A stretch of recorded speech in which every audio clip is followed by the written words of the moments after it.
All right, y'all. How you doing? This is your man, Abuamerican, once again. I'm here at United BJJ's club in Doha, Qatar. In the background, we have our team going at it. And here we have Mohammed Hafy, United BJJ's first brown belt. So tell us a little basic information about yourself first off. Okay, well, my name is Mohammed Hafy. I'm Palestinian American. I've been living in Doha for quite a while. In terms of jiu-jitsu, I started jiu-jitsu about roughly 4 years ago. Okay. Actually, it was you, Akil, and Abu Musa starting out from the gym. It was training for about, I think it was 6 months before Professor Ismail came out. By the time he was a brown belt with 3 or 4 stripes. And what really got me into Brazilian Jiu-Jitsu was I had won competitions previously in kickboxing, whatever. So my standard was pretty. I'm very confident now. However, big guys such as yourself can challenge me, take me to the ground. I'd be very scared because at that time I had no ground experience. So I figured, well, let's give our weakness and go to try a ground game. So I heard about you guys, try it out, and what really got me hooked was just the amount of knowledge that was available. Okay. You know, I got caught in a triangle and armbar. There's 1,000 different ways to escape it. So I always want to know just one more step. And I've been hooked ever since. My stand-up is still there mentally, but physically it's not what it used to be. It's kind of deteriorated. Yeah, exactly. I know the feeling. So actually, you said that you had done kickboxing before. So this is not your first martial art. No, it's not. I actually started in Shinkan karate, as most Arab parents, kids in taekwondo or karate. I progressed fairly quickly. In 8 months, I was the first to be a black belt. But at the same time, it felt more systematic. You know, you do a few katas, promotion was pretty much guaranteed. And with all due respect to the art, it gave me so much of a thing of how martial art really is in terms of loyalty, dedication, self-discipline. But to have Shinkan karate effective in the streets, you got to be practicing for many, many years. Yeah. Whereas compared when I did Muay Thai, I felt in 3 months, an elbow or knee, we will be done with. And the biggest thing for me alhamdulillah, I've never had used my jiu-jitsu in the street. My brother came to jiu-jitsu when I was a blue belt or purple belt, and he took 25 classes. Went back to his friends' masjid because they fooled around, and he put taps on guys who were tapping him. And my brother is about your height, almost 300 pounds, big guy. Yeah. And after 25 classes, no more, he was putting these guys away easily. So that just solidified the effectiveness of BJJ. Okay, yeah, classic example of proof is in the pudding. Now, exactly.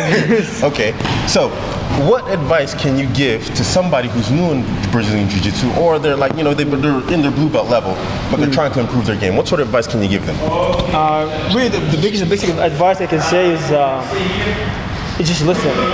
Listen to your coach. I mean, at blue belt, and I see many blue belts be guilty of this and white belts, and I was for a period of time, is that once we gain a little bit of knowledge, we think we know everything. Yeah. And a little bit of knowledge can be very dangerous because it's little. You don't know what could happen in 1,000 different situations. Because in jiu-jitsu, it's in inches.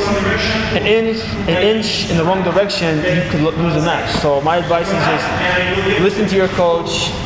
He's telling you something for a reason. And then the second piece of advice is be creative. Put different combinations to yourself. Your coach teaches you where a triangle is, but you make it your own triangle. Yeah. Which my professor Ismail has taught me. And 2 pieces of advice I've helped very dearly. Excellent. So basically, you're saying what? Pay attention to your coach, have faith in the technique, and be creative. Don't be static. Exactly. Awesome. One last question before we get started and get into training. Sure.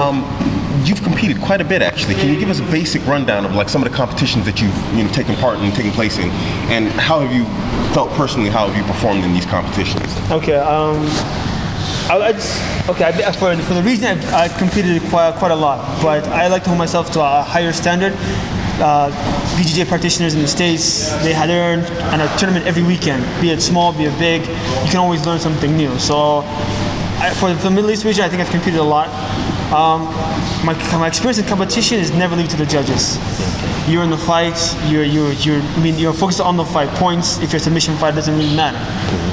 So never leave it to the judges, because I lost the fight, I admit defeat, but I didn't like the fact that somebody else had to decide it for me. So look for the submission as opposed to just getting the ground points, because I've seen guys, wrestlers, judo black belts who are competing as white belts or blue belts in jiu-jitsu, which is not fair because they do a takedown, stand back up, take down, stand back up. Right? There's no engagement of actual jiu-jitsu technique. Gotcha.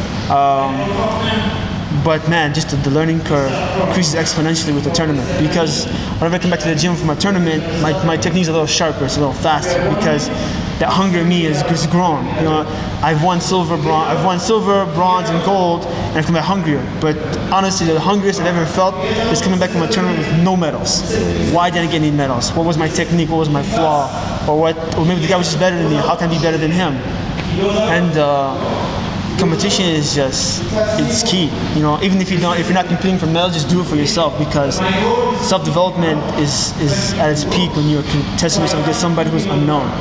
So that's what I believe. Awesome. I thank you for your time. We're going to get into training. And we'll be seeing more of you. We're going to do some more interviews in the future. What's up? All right, us. Sit down. All right, people. We'll see you. Abuamerican.